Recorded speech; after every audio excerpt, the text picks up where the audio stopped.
Okay, this is episode number 3 on Outline of a Murder. Season 2. Yes, not season 1 like we had to erase, right? Right. This is season 2. Season 2. And we are the smart true crime podcast that goes into the why. I am Sherry Wilson, your host. And with me is a woman who drives so much for her job. Ted Bundy would be jealous. The one, the only, Mom. Thank you, and he would be very jealous. About 5,000 miles a month. Yes, he would. Any killer would. You know, His real keys would.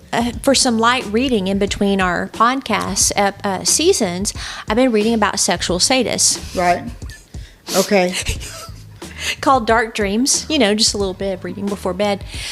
A little light reading before bed. I found out that there are some serial killers that are actually typed by how much they drive. Like how? They love to drive. They will drive way out to dispose of victims. Oh. They will drive a lot to troll. They can put thousands, if not at least hundreds of miles on a vehicle in 1 month. It's amazing. Well, to them, it's like getting a victim. To them, is like us driving far to get jewelry, food, relatives. Yes. I see that. Yes.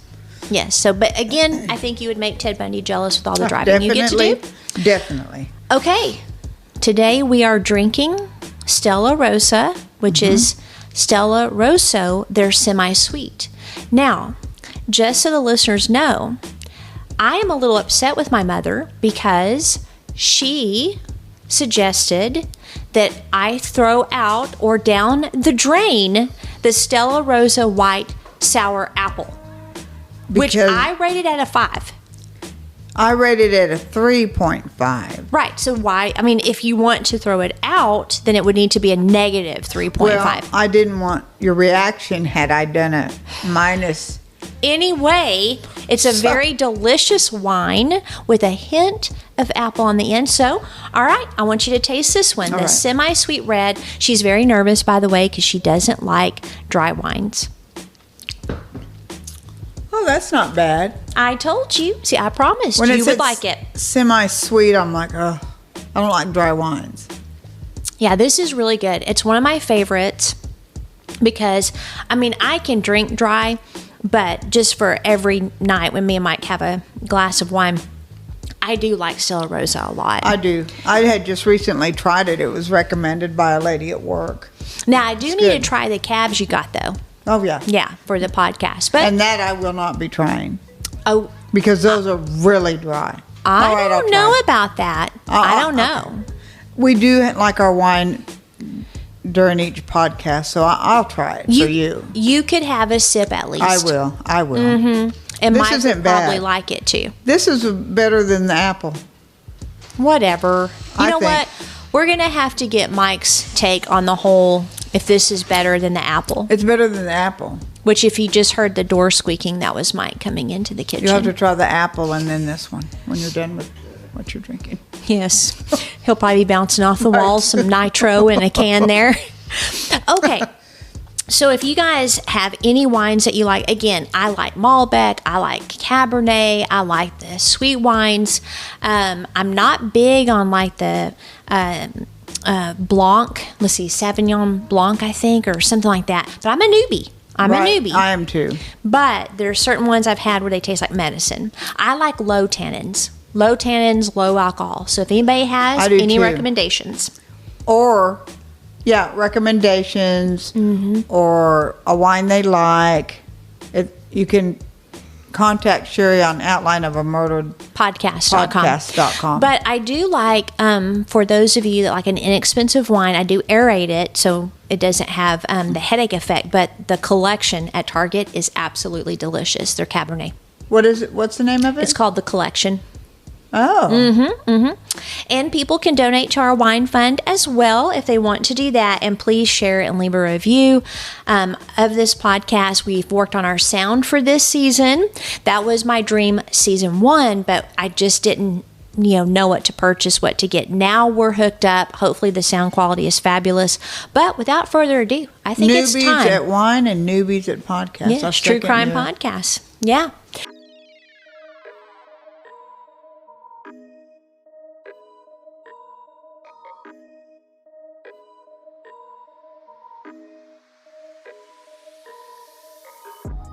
we are learning new details about the murder. Very different kind of story.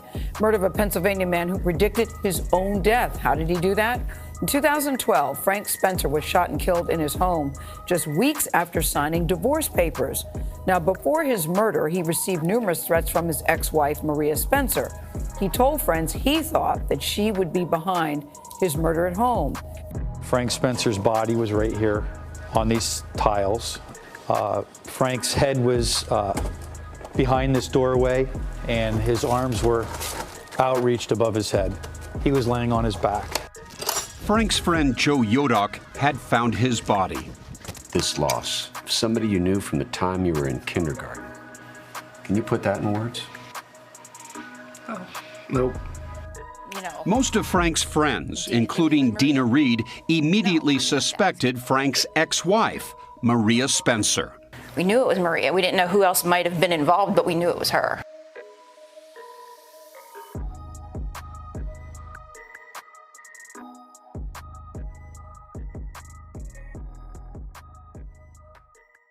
Okay, so we're going to dive into a case that's actually a male victim. And I wanted to do that because, you know, all of our cases have been where males are killing intimate partners. Right. Now, of course, we did Ted Bundy season 1 from the perspective of his long-term girlfriend, Elizabeth Kendall, and the red flags, you know, the different things she saw. I felt it was important to highlight that men are often victims as well. And I do have some resources, because we have resources on our website that you can get help, like if you're in the military and you're trying to escape an abusive spouse, like several government resources where you can have numbers and people to call. I mean, we want to make sure that if anybody find themselves in a bad situation, that they have resources. And this one, me and you actually watched the show about. It's Frank Spencer is the name of the victim. And we watched, I think it was on Dateline or 2020 when we first got the idea of the podcast about 2 years ago. And I thought, man, this will be a good one to do because it's a male victim. And I think sometimes they don't get any attention. I think I know which one this is. Yeah. I don't really know until we do them. Yeah. So our reactions are real. Mm-hmm. We do this for fun. It's not for anything else but fun and just make people aware. Mm-hmm. And by fun, obviously not taking the victims or their families not at all. lightly. But to me, what's fascinating about true crime is the psychology. You know, how someone can be born an innocent, sweet baby and end up killing people. It's very fascinating. But for us, and our purpose of this podcast is to provide people with clues, red flags, and some resources, and just ways to determine, okay, is this person lying? You know, like what's going on here? And just giving hopefully some helpful information that can help some people. Like you said, you've already talked to people that have listened to it and they're like, said, yeah. And for me, fun, it wasn't the right word, but you know, it's for my daughters and I and me do it. Is that you and I? You and I. Yeah, you said I and me. I know it. That's why I tried to change it. Right. Yeah, these are how your kids act. And I'm sure a lot of people know you sort of glide through a mistake. But Sherry's sister isn't doing it this season with us. But and that would be your daughter as well? Yes. Here we Not just my sister. Oh. Every mother out there's thinking, Mom, I know what you're going through right now. I'm sure it's past your bedtime, so we probably need to get to the case. Okay, this one, again, I've been wanting to do ever since we saw it on the show. And this case, every one of them made me mad because of just certain things. Like episode 2, I was mad that the poop bird dad was willing to have his wife killed with the kids there and actually kill the wives. The first one was frustrating because, the man kills his wife in front of the 3-year-old son. Well, what made me mad about that one of Bonnie is that her own father took the side of the killer. The killer. Yeah. And knowing how many flags there were, there's a lot of reason to be angry. This one makes me angry, and I just want to, say right off the bat, I love law enforcement, but they failed in this case. And if they would have done a better job, I firmly believe that Frank would be alive. And he was stalked, he was threatened, and he was finally killed by his ex-wife. So we're just going to say right off the bat who did it. But I feel it's important in our breakdown of cases and how they happen and what might help spot predators to include the men. Now, Frank Spencer was a beloved friend. He was a son.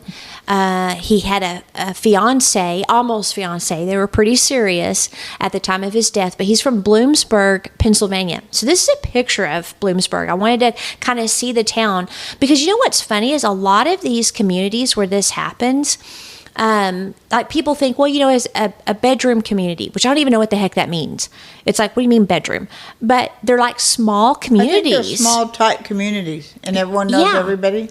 I think that's what that is. And the thing is that people don't ever think things like this can happen there. I remember when the kid went into our library where I live and shot it up. We're a small community of about 49,000, and people are like, I just never thought this would happen here. I'm like, it can happen anywhere. Oh, it can happen anywhere. That's the purpose of this. Yes. It's like you have to be aware of your surroundings. And that's why we always finish our season off with a killer that no matter what you did, right, you were not going to be out of his sights. And but this is another one that's absolutely gorgeous. Bloomsburg, Pennsylvania. I mean, it's just so That's a pretty little town. Yeah. Yeah, it's really pretty. Those it looks old like buildings. It's sort of back in time kind of town. It does. Yeah. So it's a gorgeous, gorgeous town. Lots of trees. And it has a population of about 14,000. Oh, small. Small again. Yeah. And I mean, I've been all over Pennsylvania actually, because Dad was a truck driver. And so we went to Pennsylvania a lot. And it was always amazing how green it was. Mm-hmm. But I do have to say at night in the summer, it was really creepy because we would be driving mostly at night because Dad liked to bypass the way stations. Right. And like rolling fog would come in. Oh. It's scary. You're like out in the middle of nowhere, driving at night with all these trees on each side of you and all this fog. And it's just like, to me, it's like scary movie and then material. The day, it's so pretty. It is. Green. It's very pretty. Bloomsburg was described as an easygoing town. It's the home to the Bloomsburg Theater Ensemble, which was founded in 1978 to establish a resident professional ensemble for the production of quality entertainment and educational programs, and then also to promote the arts. Like their library was founded in 1899. It's also the home to the Bloomsburg Fair, which is the largest fair in the state of Pennsylvania, which I thought was funny because they're such a small town. And that was founded, get this, 1855. Wow. So it's been around for a long time. It seems like a really neat place. But yet it's still small. The reason I wanted to go into detail about this town is it'll become clear as we go. Okay. Okay, because there's a pattern, it seems, in some of these small towns when it comes to law enforcement. On Tuesday, July 3rd, 2012, Frank's lifelong friend, since they were age 5, Joe Yadick, I think is how you say his name. I hope I don't butcher it. He hadn't heard from his friend Frank since Saturday. Okay, so this is Tuesday. Right. It appears that he and Frank had been working on go-karts, and they were right in the middle of a big series trying to win it. He had been texting Frank because there were issues they had to fix on the go-karts, but there was no response, and that was very, very unusual because Frank always replied to his friends. Everybody loved him, so he had really good relationships. And he couldn't get a response, so finally Joe went to his house. Now, these are his own words on what he found. He said, "I'll never forget it. I was pulling down the driveway and I thought, I hope I don't find him dead." He went up to his door. He saw him lying on the floor right inside. I'm pretty sure the door was closed and he had to open it. He had to push because I think his body was kind of blocking the doorway. His body was blocking. He said he had this look of peace, calmness that he hadn't had in a long time. I stepped over his legs and I noticed what looked like dried blood in his ear. Now I realized what happened and that he wasn't alive. So why exactly did he make that statement that he had a look of peace and calmness that he had not had in a long time? Yeah, because I was just thinking, well, he's engaged. Right. Well, that would be because of a lady named Maria Spencer. Okay, so what I'm going to do is I'm going to break down the cast of characters for you. Okay? So Frank Spencer, like I said, well liked in his community. Every picture I found of him, like he's, just pretty much smiling on every one of them. Let me get to. You know, the thing, too, even if you know someone that's pretty normal and that has a routine you talk to daily, when they don't stop talking, typically something's up. Yeah. You know, don't wait, just go check on them. Yeah, or have a police, an officer, somebody and go do you a may welfare. feel silly, but I think that's better. I think people just don't want to be rude and intrude on people in case, they're going through something. But no, if there's any deviation from the behavior, I do that all the time. When I was taking care of my grandpa, even before he needed extra help, if I didn't hear from him, I was making a beeline over there. Yeah. And same thing with my dad. I mean, he's capable, he's active, but I still, if he doesn't respond within a few hours, I know something's going on and I will go over there. And you're right. It's if there's anything that's weird, out of character, go check. But again, we've talked about this before. You don't think the worst. That's not your first thing, usually. Right. See, I do. I do too, but most people don't. They think, oh, they need time. I'll hear from them tomorrow. I usually will not wait till tomorrow. If it's something, a routine, and it's out, follow your instinct. So, like I said, every picture I saw of him, he was usually smiling. He seemed like a hard-working, hard-playing, average guy. Mm-hmm. Here's an excerpt from his obituary. It says, Frank T. Spencer, age 46, of Fairview Road, Bloomsburg, died Tuesday, July 3rd, 2012, at his Hemlock Township home. He was born on Wednesday, November 10th, 1965, the son of late Cyrus E. Spencer and Madeline Benza, it looks like, was a nickname, Spencer of Bloomsburg. Oh, that was her last name. Probably her maiden. Frank was a 1984 graduate of the Bloomsburg High School, where he was a well-known member of the wrestling team, and a 1988 graduate of the Bloomsburg University. He was owner and operator of Spencer Auto Parts and Used Cars, a family business which he continued after the death of his father. So just from that, you could tell he's just an average guy. Average, yeah. Hard-working, average, yeah. Was, fixing up go-karts for his kids with his friend, just a normal type person. Now, Maria Spencer, on the other hand, was the polar opposite of Frank. She was fiery, passionate, and quite frankly, she was just crazy. And that's the ex-wife. Okay. And literally, she's insane. So that's her. And you can tell, I don't know what her ethnicity is, but I know they have a lot of different ethnicities from over in Europe, Czechoslovakia, Yugoslavia, all those. I'm not sure.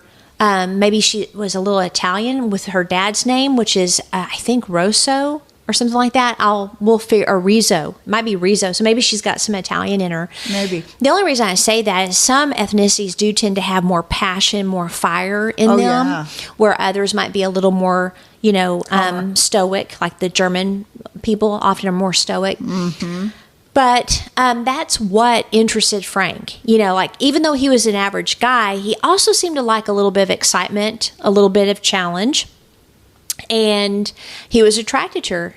And they eloped in 1997. Not long after that, they had a son named Cyrus. Maybe she was Greek. How long did they date? And a daughter, Frankie. I'm not sure. I couldn't find. I tried. I tried to find how long. I bet it wasn't long. And then in the beginning, Maria was a lot of fun for him because he had a bit of a wild side to him as well. She was a lawyer, a soccer coach, and a volunteer. Oh, she was a lawyer? Yes. I thought that was very interesting. That's interesting. But things started to sour for Frank after the kids because she, quote, didn't warm to family life. Like, Frank was a family man, and he loved his family and being with them, and it bothered Frank that she didn't really have much interest in the kids. Plus, she was a very angry and vengeful person.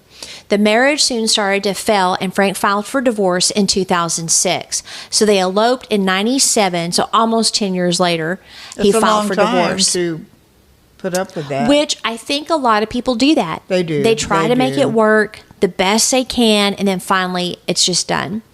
Police were called out several times for domestic disputes, and what's crazy is that Frank was killed 3 weeks before the divorce, meaning that the divorce was taking almost 6 years.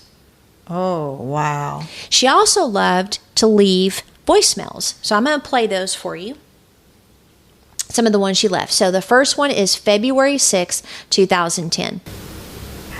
Saturday, February 6th at 3:57 p.m. Hey, Frank, it's Maya. Listen, I know for some strange reason you'll think that I was attempting to threaten you, or I was attempting to scare you back to me, or something like my works, but listen, I know you and I are done. I haven't seen you in 2 weeks except for court. Every day I get a little better with it. I was surprised to find that my father loved an apology.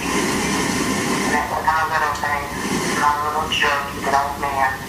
Got funny ways. Just wants you to say he's sorry, and I've got nothing to do with it. So I thought I'd let you know, because I care about you, because I want you back, not because I wanted to frighten you. Anything, I just wanted you to know that he wanted an apology. If you want to be stubborn about it, that's on you. Take care, Frank. So that's the first one. And then she leaves another one. Next message sent at 5:20 p.m. You really think this one thing? Truly, Frank, are you really just stupid? You don't win unless I let you win. You understand? You don't win, Spencer. You keep with me, because I'm not with you. I need it, Spencer. I'm done. You didn't get the last message? I told you to apologize to my dad. You know what? Don't apologize. I don't care anymore. Don't care. End of message. Wow, what a big change in a short time. Nice, friendly, and then vicious. And you know what I thought was interesting about that is she said, "You think I'm going to let you win, Frank? You don't win." You know, or something to that. Well, it's just like the Kelly Clayton case where her husband on the hockey game, field. Oh, yeah, yeah. He was like anything to win. Wanted to win. Yeah. I So wonder it's a what- winning situation for these people. Wonder what set her off. He wouldn't apologize to her dad. Well, yeah, but it started out nice. I don't care if you apologize. That's on you. Right. And then vicious. This was for 6 years she did this to this man. She would leave these voicemails. Did he file charges or He restraining went to order, the police. anything? Yeah. It's unbelievable, actually. The more we get into it, the more frustrated you're going to be with the police. I can guarantee it. So that's just an example of a very small, like 2 out of the hundreds that she left. She became even more unstable, and she was arrested in 2008 after a scuffle with Frank's mother at her daughter's school. Gosh. Yeah. She pled guilty to the charges, and she paid a $600 fine. She repeatedly threatened to kill Frank, which we'll get into more of that later, and she fought the divorce all the way. It was very contentious. What? I think control, I think revenge, I think that she didn't want him happy. She wanted to win. And if she could prolong the divorce, Right, he'd give up. And that was revenge. Or maybe she did want him back. I don't know. But she's a very hateful, spiteful person. That's a crazy way to want someone back. Yeah, I think it was more just to maintain control and torment Was him. he fighting for custody? Well, so in spite of how crazy he was, okay, Frank didn't want to disrupt the kid's home life. Oh. So he made arrangements that Bat Poop Crazy Maria would alternate weeks with him at the house. So they lived in the original home Together? and then he would move out her visitation time, and then she would move out his visitation time. That's sort of crazy. It is. Because after the divorce, I mean, you're not going to be doing that. Well, he just didn't want the kids. He loved his kids, and he didn't want them being shuffled back and forth between the houses. I personally think it was a bad idea. Yeah, because when you get a divorce, it goes back and forth. Yeah, not but to he mention didn't want the to do that. fiance. He didn't want to do that. And his friend Joe, the one that discovered him, said you could tell there was just venom. It was very, I mean, it didn't matter who was there. She'd fly in screaming and slamming car doors. Wow. Pennsylvania Senior Deputy Attorney General Tony Foray said that she was a classic femme fatale, an attractive woman, a seductress. When a man becomes involved with her, she is going to this is going to end poorly. Okay, so that's Frank and Maria. Now, I want to introduce you to Sergeant Scott Trow. This guy really irritates me, and quite frankly, didn't help Frank, it seems, at all. He reminds me of those small towns, my own included, where either the police just don't care, they don't want to do anything, or their hands are tied. You know, sometimes you just get that type of vibe from some of the police officers, not all of them. Or maybe, like I listened to a podcast last week, they weren't equipped, never had a murder. It was a small town, but they didn't want to ask for help. Yes. Because they were prideful and said, no, we can handle it. And in the end, later, when all of them were lost their jobs, the new district attorney, they did ask for help from the FBI. Yep.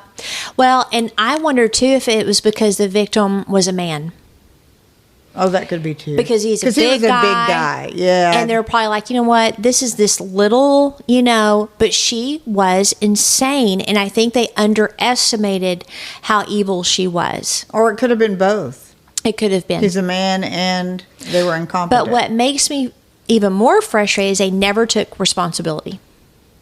So Sergeant Scott said that Frank and Maria's relationship was volatile, and he personally wrote up some of Maria's death threats that Frank reported to him. He said that Frank didn't want to have them pursued, and they would often reconcile, he said. I think the first part is probably a cop-out, pun intended, but the other, it did actually seem to be the case, because what would happen is she'd be like all insane and crazy, and then she would seduce him to sleep with her. Well, yeah, and then they're she'd living be in crazy the same again. house. Well, no, they weren't, because remember when she was there, he would move out. Yeah, they didn't live in this same house. He lived there with the kids when it was his visiting time, and then he moved out, and she lived with the kids when it was her visiting time. Yeah, so they didn't live together, but she definitely was like playing him, and he was like on a string. So they'd end up sleeping several times during the divorce. Next was the girlfriend, and that was a picture I showed you. He's sitting with his new girlfriend. Let's see if I can find it. Oh, here it is. Which looks normal. Yeah, so 3 years into the divorce battle, Frank met a woman named Julie Dent, pretty blonde, that seems the polar opposite of Maria, where Maria was crazy and even in looks. This one, she's got a great personality. She's a pretty blonde, and she had been dating him at the time of his death, and they were both smitten with each other from the time they met through mutual friends. Things did turn serious in their relationship, and very serious with Maria, who did not take the news well at all. Of course not. When she found out that Julie was spending time with her kids, because people like this, it's about control and being the most important person. It is, yep. Anybody that's a threat, right? So she found out that she was spending time with the children, and she left this voicemail in February. She said, "Hey, Julie, it's Maria Spencer. You can go out with Frank, but do not, make no mistake about it, watch my children." So with that, it makes her sound like a bee, which isn't that bad. But this has been 3 years since Frank filed for divorce, and she didn't have much interest in the kids anyway. So again, we can take this as a controlling gesture. She just wanted to win. Yeah.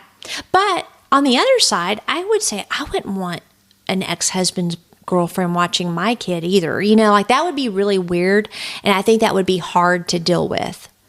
Well, it's weirder that they moved in the house that a fiance would like the fact that her man is moving out, so the ex-wife, not even ex-wife, moves in your house. That Whether is you want to weird. disrupt it or not, especially that she's crazy. Mm-hmm.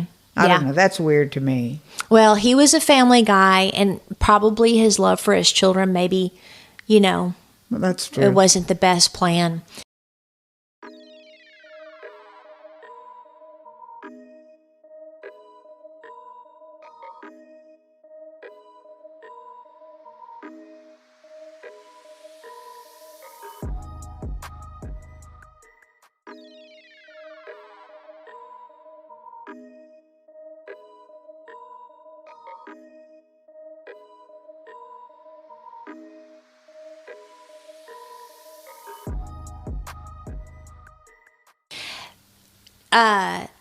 I want to now introduce you to another character, and then we'll get into all that happened. So Maria's father, Rocco Franklin, was released from prison after nice. serving 5 years on fraud charges.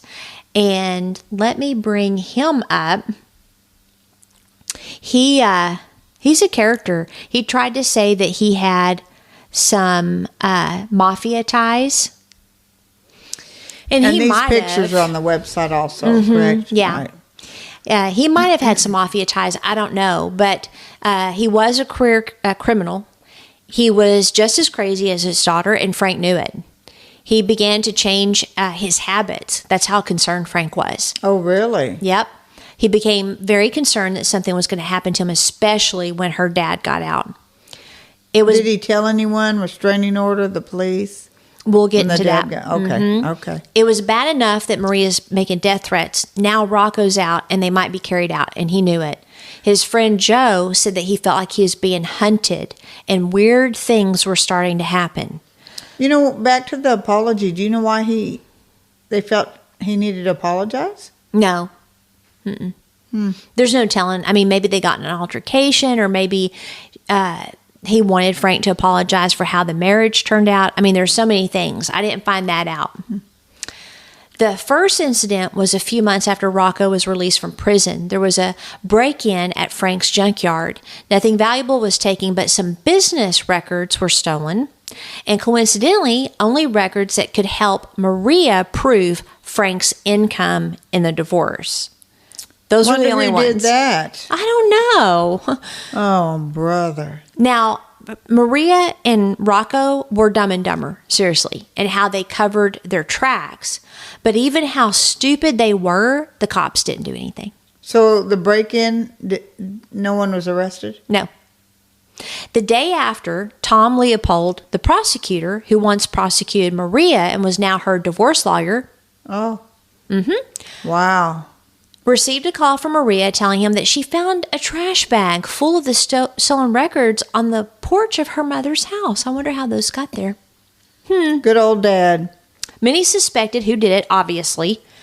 Sergeant Trowell interviewed Maria and gathered evidence that he then took to the DA, Tom's boss. Both he and the DA reviewed the entire case, and the DA decided there wasn't enough to pursue criminal charges against Maria. The documents were returned to Frank, and the burglary left unsolved. Well, she's a lawyer. She knows them all. Mm-hmm. I mean, her lawyer is the one that prosecuted her. Mm-hmm. So she'd been threatening to kill Frank this whole time, and then Frank had told Dirk Reed, another good friend, where he was going to be killed. He told him it'd be at his house. And he even knew that he'd be killed because Maria said, or how he would be killed, because Maria told him that he'd be shot in the head. Oh, boy. Yeah, it was like the best kept secret in the town. Everybody knew how it was going to end, and no one did anything And no one as did far a as the thing. cops. Yeah. And Frank told them. Yeah. Told everybody. Yes. By the winter of 2010, Frank and Julie had been dating each other for months. Things were good, but not with the crazy estranged wife. It started with another voicemail to Julie. This time, Maria said, "Hey, Julie, it's Maria Spencer. Do me a favor. Don't watch my children. Do not get between me and Frank by doing my children. You understand me." Julie had never been threatened before in her life. Okay, like she's not that type of person. She dismissed it as Maria being a bully and running off at the mouth. She also left, voicemails for Frank, of course. "Hey, Frank, it's Maria. He's an old man. He's got funny ways. I thought I'd let you know because I care about you, not because I want to frighten you." So obviously talking about her brother or her dad. Frank and Julie, they tried to have as normal a life as possible. They even planned a trip to the Caribbean in January, and Maria knew about it, so she really amped up the attacks. Now she's starting to text Julie. She'd tell her things like, "He loves me but doesn't want to disappoint you on your only vacation this year, and he doesn't want you to know that he loves me more than you," stuff like that. And then sadly, the night before they were supposed to leave for their vacation, Maria asked Frank to meet him for dinner to discuss custody and seduced him at a hotel. So they have sex again. No. And then that night, Frank's mother's home went up in flames. With the mother in it? No, the house was empty except for the kid's dog, who died. Oh, wow. So Dirk, Frank's friend, was standing there looking at all the still smoldering, ruins, wondering if Frank was in there when Frank drove up. And this is a picture of the house. Oh, my gosh, her mother's house. Mm-hmm. Yeah, that's not obvious who did that. Right. And who should be looked at. And I imagine when she seduced him, she let the fiancé know. One way or another. Yeah. Well, it gets worse. So that happens. The fire marshal said that there was no way to find evidence of arson because the house was destroyed, and he designated it as undetermined. Frank told him he knew Maria and her father had planned it and carried it out, but they wouldn't do anything. Well, I've seen fires before where it's burnt to the ground, and they can tell. Oh, yeah. If someone did it or if it was natural. Yes. Frank was livid and he wanted an arrest. He and another friend, Joel Wiest, talked to everyone they could think of in law enforcement. Sergeant Trow started a case file and spoke to Maria, but said he couldn't do anything due to the fire marshal's determination. That's BS. Wow. I mean, it's so frustrating. They know she is doing all of this, but they didn't make any effort to do anything about it. And again, it may be the small town policing. That's why I gave the description like I did. I don't know, but I'm so irritated at the lackadaisical, because when you've got someone starting a fire, it's only a matter of time. It'll escalate. Yes. Wow. The sergeant did feel it was arson, but he felt his hands were tied. Well, he could have told tied how? I don't know. Well, the fire marshal, said it was undetermined. After the fire, Maria sent Frank a text. "Karma is a wonderful thing. You destroyed my life. I feel a lot better since your whole life went up in the fire. Makes it fair." Then she sent one to Julie saying, "I will make her lose her job, her home, and you." Frank was very, very upset. Maria got bolder and bolder in her threats and more public. I mean, why not? Because nothing's going to happen. Nothing happens. At the kids' soccer game, Maria got in Julie's face and screamed that her house was next. Oh. A few months later, Julie was sleeping and she heard glass breaking. She came around to the top of the stairs and was about to round the corner when a fireball came at her up the stairs. She opened a window. She got out on the porch, onto the porch, and jumped from the second-story roof uninjured. She lost everything in that fire, and that's a picture of her staircase right there. Wow. Yeah, so it just literally came up the staircase. So all these threats, witnesses, they've been telling them, and they've done nothing. Yeah. Wow. So are you ready to see what the police did this time? Yes. Okay. Nothing. Another fire marshal, since Julie lived in a different county, came and said he couldn't find any evidence of what started the fire, which I call BS again. And this time, Frank and Julie were fed up. Now, his mom's house has been burned down. Now, Julie's house has been burned, and she lost everything. And Julie had nothing to do with this except she liked Frank, right? It's ridiculous. She sees a fireball, and he didn't see anything. That's just a bunch of crap. There was evidence at the scene, like a jack used to break the window, a path in the weeds by the house, a milk jug, an unused road flare lying next to it. And there was no evidence that it was. Right.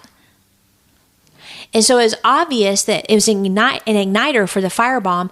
The marshal came back out. He checked for accelerants, found gasoline all over the steps, so they finally ruled it as arson.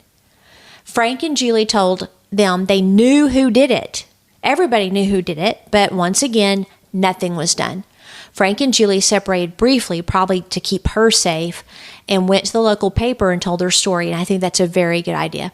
A lot of cases that I've listened to, that's what they do. Yeah. When the authorities don't do their job or they feel they don't, they go to...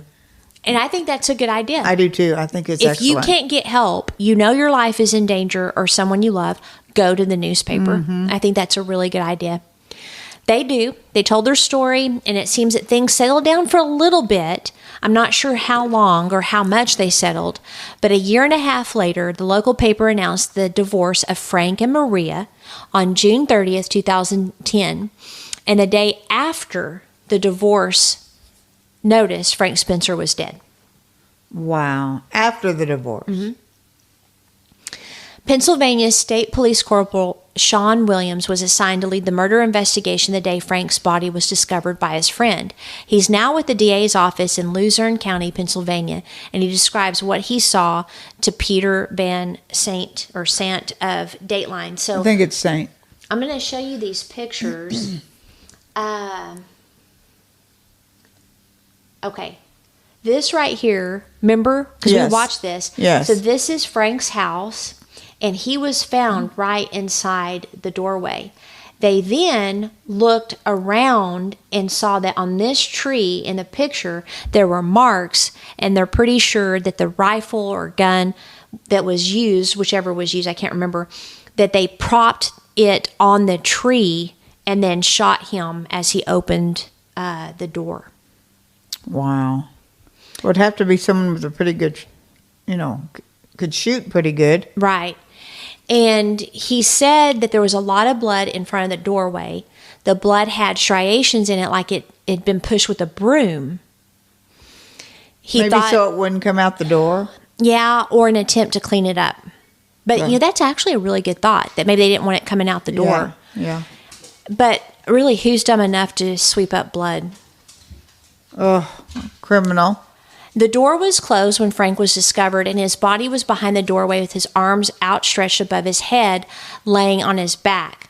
Forensics discovered a perfect shoe print in blood. So that's it right there. I mean, perfect. FBI told them that it was a Dr. Scholl's model Escape size 11 sneaker, the same size and brand Rocco wore. The father. So you think that he shot him himself? And then he walked over there to make sure he was dead? Yeah, because... But leave a big shoe print. Right. Again, criminals are dumb. But lucky. Yeah. Forensics went into the kitchen. They found a yellow cleaning glove, which, I mean, you might expect that in a kitchen. Yes. But it was lying in the middle of the floor. The mate was inside the sink. When they tested the gloves, they discovered Maria's DNA on the inside. But that wasn't enough because, remember, she lived there part-time with the kids every other week. So, but what they found out later is that she actually had not been living in the house for over a year. So it appears that Frank had enough of it. And at this point, he doesn't want her in the house. And so she hadn't been there for over a year. That gives a little more credence to the fact that she was there at the crime scene because her DNA was found in the glove. In the gloves. It wasn't a smoking gun, but they were about to find something close to it. Frank was shot with 2 guns, which is weird. 2? Mm-hmm. For investigators, it pointed obviously to 2 shooters. The first bullet struck Frank when he was outside the front door, and it came from a rifle, so that's where they had it between the tree branches. The bullet passed through his bicep, and it went into his cavity, and that's what killed him, was the first shot. Police expanded their search into the woods, and they noticed the tree with a Y in it and a big base, and they found the spent casing and a live casing, both a .36 round. Oh, and then the idiot left his gun case there too. Oh my gosh. Again, dumb, but lucky. But lucky, absolutely. Okay, After the first shot, Frank was dragged inside and shot at close range with a handgun. That, to me, would say it was a woman. Detective Williams said it spoke of hatred and a message sent to Frank Spencer. That bullet meant something to someone. So we have bullets, shoe prints, rifle case, but two things are strangely missing: Frank's truck and his dog. The truck and the dog. The dog is someone personal. I mean, that's real personal. Yep. So what they do is the investigators pull security camera footage. And they had security even. Well, I don't think it was at his house. I think it was like periodically through places. So they pull camera footage and they find images of Frank's truck driving away from his house just minutes after being murdered. They sent the footage to the U.S. Secret Service to try to determine who was driving the truck, but it was too blurry. Eventually, they found the truck in Sunbury, Pennsylvania, which was 27 miles away from Frank's home, but it was just 5 miles away from Maria. So, you know, that's arrogance, because when you murder somebody and then you have the guts to take their truck, when you know everyone's going to know the ex-wife has the truck. But what I find interesting is, like, you don't drive the truck and leave it like at an airport or drive it like away from you. You drive it closer to your daughter's house. So you don't have so far to walk. Dumb and Dumber. Right. Dumb and Dumber. Not even lucky. Yeah, Not even lucky. Okay, and this is what's weird. Now, they've, obviously tied the truck to Maria now, or almost. Well, 72 miles away, Frank and Barbara Pinto ran a wedding venue in Dauphin. On the day of the murder, a dog appeared as they were setting up for a wedding. Frank said that this beautiful dog just came sashaying in. He's absolutely gorgeous. Let's see, where is he? Let me find him for you. I think above. Oh, is it above? Right there where you... Isn't that him right under the staircase right there? There he is. Look at him. He's so looks pretty. like a little greyhound almost. It was Frank's dog, Muttley. He was adopted. Dachshund. He was adopted after the kid's other dog was killed in the fire. You would think that Muttley would have been exhausted walking 72 miles. Wow. But he wasn't, and Barbara said you could tell he was well taken care of. Detective Williams knew Muttley had been driven there and dropped off. The wedding venue is right along the road from Frank's house to Rocco's house. Oh, Dumb and Dumber, you're right. Morons. But why would you take the dog out of the house? Because it belonged to the off? kids. It belonged to the kids. So she'd already killed the one dog, right? So she probably felt bad maybe for killing the dog and didn't want to kill the other dog. Yeah, I think another reason that they did such stupid stuff is they had gotten away with everything else. What would make any difference? The police didn't look into things. They got away with it, so they probably thought they'd... It was you left frustrating. A bloody footprint. Yes, with his shoe size. And then, on top of that, her DNA is in the glove. Now, of course, that all takes time, like the DNA and stuff, to come back. Right. But here they have the dog. But 6 years of it. And not one time arrested. Nothing. Detective Williams thinks that Maria asked Rocco to take Muttley for the kid's sake, and maybe he ran off accidentally. They're not sure. I think Rocco let him out personally. I do too. Even hardened, stupid criminals have a soft spot for animals. Yeah. At least some of them. And he also probably didn't want his grandkids to suffer. And not to mention the fact that sort of be a flag that you were at the house. You have the dog. And the dead body. Yeah. Okay.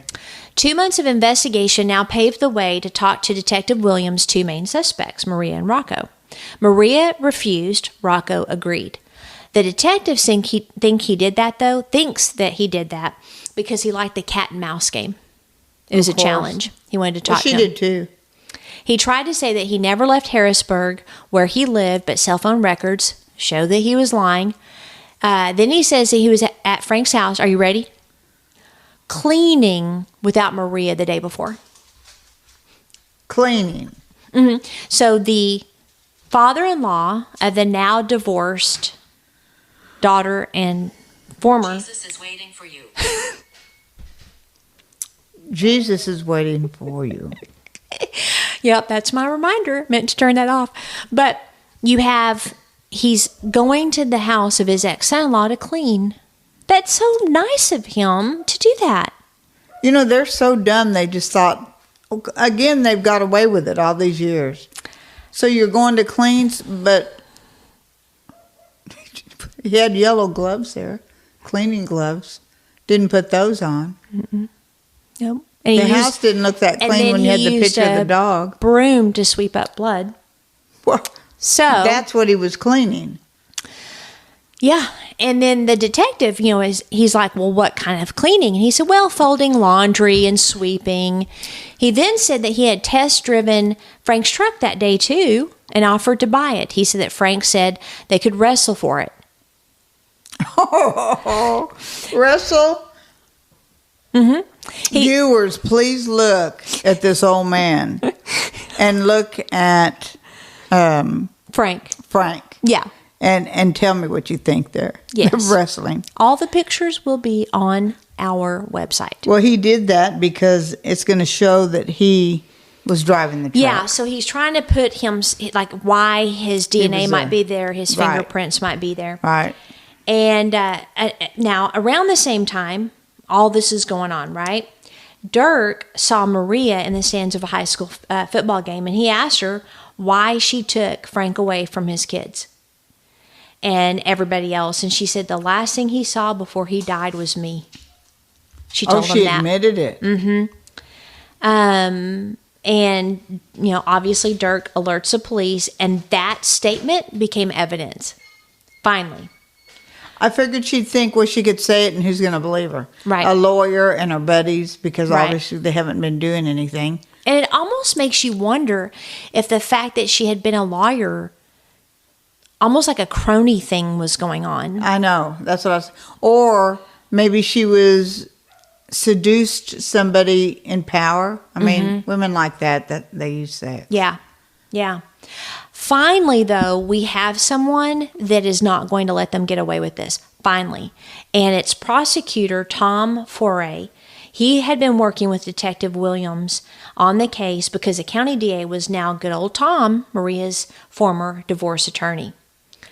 When Foray started looking at this entire case, he was, quote, aghast when he learned that Frank had been reporting death threats for years before and after the fires of 2010, and making death threats in the state of Pennsylvania is a crime. It's a terroristic threat. Maria could have been arrested. She could have been tried. She could have been convicted. Everybody heard her, threatening him, and no one did a thing. You know what's a shame? Police make mistakes, and I understand that. But just to ignore people's cry for help, that happened in another case with the guy, the brother. She was in Hawaii, found the two kids dead. Yes, Lori Vallow. Yeah, her husband was saying he was scared what she was talking, and they ignored. In some cases like that, that kind of just neglect on someone asking for help there should be some kind of repercussion. Some kind of I don't know what's the word I'm using, Sherry. Well, maybe consequences. Consequences for it. Even as though you're a policeman. Come on. And the policeman, I don't know if you remember, but when we watched this show on this, the policeman that, I tried, my hands were tied, was still a policeman on this show talking about it. That's crazy. I don't believe in opening it up for policemen to be sued, because I think that's a mistake. Yeah, because they'll be sued for everything. Right. But I do think that if you have something that was so apparent and nothing was done, they should be fired. Yeah, they should be fired. At the very least, suspended. Mm-hmm. Something, because a man died. Or in other cases, women die, kids die, because you didn't do your due diligence. Yeah. Yeah, I agree.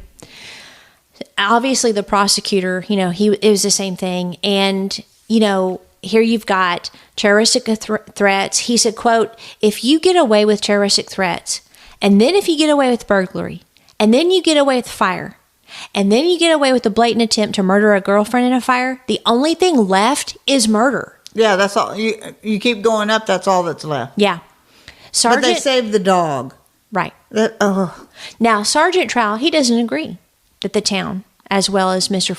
Foray, think that they should have done something and they weren't doing his job. He says that every event was thoroughly investigated. The lead DA at the time, before good old Tom, said he wasn't even aware of the threats. But that doesn't make it better. No. It shows a poorly ran police and DA office. And so maybe it's, Barney Fife running the investigation on Mayberry. I don't know. Was he fired eventually? Mm-mm. So here's what Tony did. He took all of it, everything, to the grand jury in 2013. Both suspects talked. Tony asked Maria, "Did you ever threaten to kill Frank Spencer?" "Absolutely not," she said. "Did you ever threaten Julie Dent?" "Absolutely not." That's all that was needed to charge her, because there were 12 counts of perjury and more than a dozen other charges, including Frank Spencer's murder. So if anything, he was going to get her on perjury. One way or another, because she lied and they had proof. But they needed to. Yeah. She was, and I thought that was a really smart move. It was smart. Because... But you know how stupid she is. No, I didn't do that, when she knows she left recordings. Right. And she has witnesses. I mean, how stupid. Yeah. Oh. Dumb and Dumber. But what about the father? I thought that was so good. Well, there's a little bit of twist there. Okay. But they charged her with 12 counts of perjury and more than a dozen other charges, including Frank Spencer's murder. She was arrested in July 2014, and when she was arrested, she kept saying, "Oh my God, oh my God, oh my God." I think she genuinely believed she could get away with it. Oh, I do too. If you think about murders, they always think they can get away with it, right? They think they're smarter than everybody else. But in her defense, she did. She got away with everything else. Yeah. So why wouldn't you assume you'd get away with murder? Get away with murder. Yeah. They issued a warrant for Rocco's arrest, but he disappeared. Imagine that. He fled right after finishing his grand jury testimony, giving him an 11-month head start. They eventually found him and extradited him back. In the meantime, Maria went on trial, and she was found guilty on all counts and sentenced to life without parole plus 50 years. Where did he run to? I don't remember. Extradite him from? I don't remember. And then in 2018, Rocco was convicted of Frank's murder and other charges and sentenced to life plus 45 years. Maria's sister got custody of the kids, and Frank's mother got his dog, which that makes me nervous. The family, her family, having the kids. And that's only been 3 years ago. But good old Sergeant Trowell, let's finish off with some words. He says, Frank's dead. Really? Thank you for clarifying that. Like, we didn't know that. And I understand that, but I wouldn't do anything. And our department wouldn't do anything differently than we did. I wonder if he sometimes at night replays that. Either with joy that he's looking at himself saying something he thinks is right, or are you looking at yourself and seeing what a moron you are for saying such a stupid comment? Yes, and it's like so frustrating. And then I'm like, okay, you're not in that situation. You're not in that crime. You don't know all the details, but come on. They had if you've got a prosecutor that's like freaking out that nothing was done, and then you're so prideful that you sit down on a TV and say we would have done nothing differently, that just shows how little you cared about this man. They did nothing. Yeah, they did absolutely there was so nothing. much for 6 years. Tony, the prosecutor, had different thoughts, obviously. He said that what Frank experienced was, quote, an epic failure of law enforcement. If Maria had been arrested after the fires, Frank would be alive.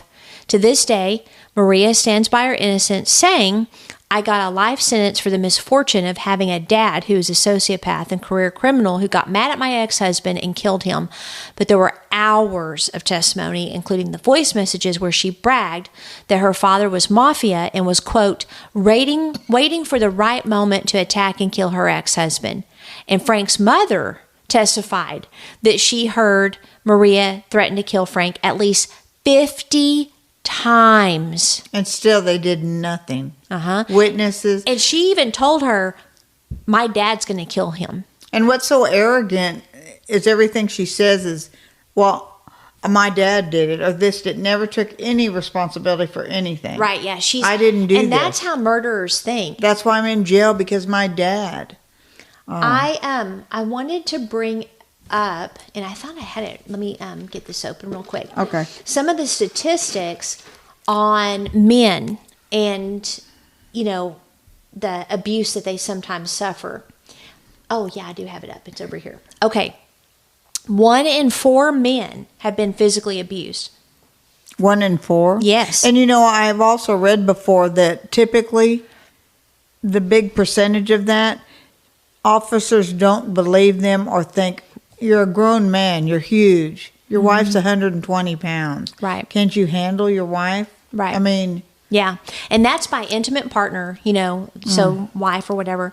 Then 1 in 7 men have been severely physically abused. So the first one is like slapped, pushed, shoved. The severe abuse is hit with a fist or hard object, kicked, slammed against something, choked, burned, etc. Oh my gosh. By some intimate partner in their lifetime. Well, most people do when you think of abuse, women. Yes. Are abused. They don't think, the man. And that's why I wanted to read these statistics, because I think it's important that we recognize that men can be victims as well in these types of situations. And I also think that men don't report it as much as women because it's embarrassing. They're grown men, 6'2", 3", the wife's little, and they're being abused. Yeah. Yeah, I've read that before. Nearly 1 in 10 men in the United States has experienced rape, physical violence, and or stalking by an intimate partner, and reported at least one measured impact related to experiencing these or other forms of violent behavior in the relationship, like being fearful, concern for safety, PTSD, symptoms, need for health care, injury, contacting a crisis hotline, need for housing services, need for victims advocate services, need for legal services, or they've missed one day of work or school at least. 1 in 18 men are severely injured by their intimate partners in their lifetimes. Male rape victims and male victims of non-contact unwanted sexual experiences report predominantly male perpetrators. Nearly half of stalking victimizations against males are also perpetrated by males. Perpetrators of other forms of violence against males were mostly female. So I guess the rape and all that's usually a male against a male. From 1994 to 2011, the rate of serious violence committed by an intimate partner did decline 64% during the most... that's a big percent. Mm-hmm. And then we have the last bit of data was between 2010 2011, and non-fatal serious violence accounted for more than a third of intimate partner violence against males. Oh, wow. Now, here's what's crazy. Dating violence, 13.4% of male high school students report being physically or sexually abused by a dating partner. Oh, I believe that. Yeah. And then half of men, the final one, half of men have experienced at least one psychologically aggressive behavior from an intimate partner, and 4 in 10 have experienced at least one form of coercive control, which is the isolation, the blackmail, the deprivation of liberty, threats, economic, control and exploitation in their lifetime. 4 out of 10. Mm-hmm. That's crazy. Mm-hmm. You don't really think of a man when you think of abuse. No. You really don't. And that's why, I wanted to do this, because here you have this man that loved his family. He was well loved by all his friends. He had a very healthy social life. He had a good life. And he was attracted to this lady, and, he couldn't get help. And I don't know, to me, I wonder, could he have taken all of the threats and the voicemails that he saved and maybe go to an attorney general, or go, could he have gone to anybody above this police force? How much did he try to get help? Was it just with his local police? Or could he have gone somewhere else and gotten help? I don't know. I think men and women, though, you don't know where to turn. You don't, because if the police won't help you, every branch, they probably think each branch of over their heads all connected together, good old boys club kind of thing. And you've got this small town where the DA was her divorce lawyer. Now that's just outrageous. Yeah. I mean, seriously. So where are you going to go? Yeah, if the DA's her divorce lawyer, I mean, and where then, are you going to go? There's and then nowhere it's like, to well, go. if I move, I've got a family business. It's been in my family for, at least 2 generations. My kids, like either way, he was stuck with her. And I think also I would have felt very bad for, falling in love with Julie Dent and then her house is burned. Oh, that's I would horrible, feel too. terrible for that. I wonder if he told friends. Oh yeah, they all, not only did he tell them, they testified. They all heard. And that's what I mean. If he would have collected affidavits and all of this stuff, and maybe he did, I don't know, I couldn't find any evidence of this, but if he would have collected all of this, could he have gone to the state? You know what I mean? Could he have gone to the state police and said, I fear for my life. She's told me how I'm going to die. Her dad's now out. She's already burned my house down. She's burned my girlfriend's house down. I can't get anybody to help me. I'm going to be killed if someone doesn't do something. And then present all the evidence of the terroristic threats, which were a criminal activity. And DAs are voted in. Yes, they are.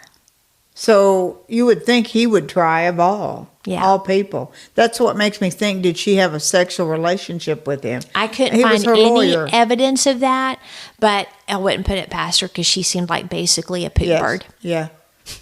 A what? Poop bird. Poop a bird. Poop. I don't say cuss words. Oh. So, poop. Me either. I'm just trying to follow in the line of the family. I do. Not bad, but... You just lied on our podcast. I did. I take it back. With a straight face, too. All right. Well, that concludes this episode. Any parting thoughts? Yeah, this is a lesson to learn for viewers if you know any man. And sometimes, men are the strong macho, some of them. Mm-hmm. And, I mean, I don't know what kind of flags you'd see unless it was physically... on them, especially for a man. Ask questions. Yeah, ask questions. If you're not seeing them anymore, if they're down, if they're everything the has lights started changing, out of them, yeah. Ask questions. They're not happy. Yeah, it doesn't hurt to ask. Because sooner or later, if you ask someone a question that is like that, if it gets bad, they think, oh, I do have someone that cares. They asked. Yeah, ask questions. What about your parting? Oh, and how do you rate this semi-sweet? 3. Oh, ridiculous. Be smart. Be rude. Don't be a victim.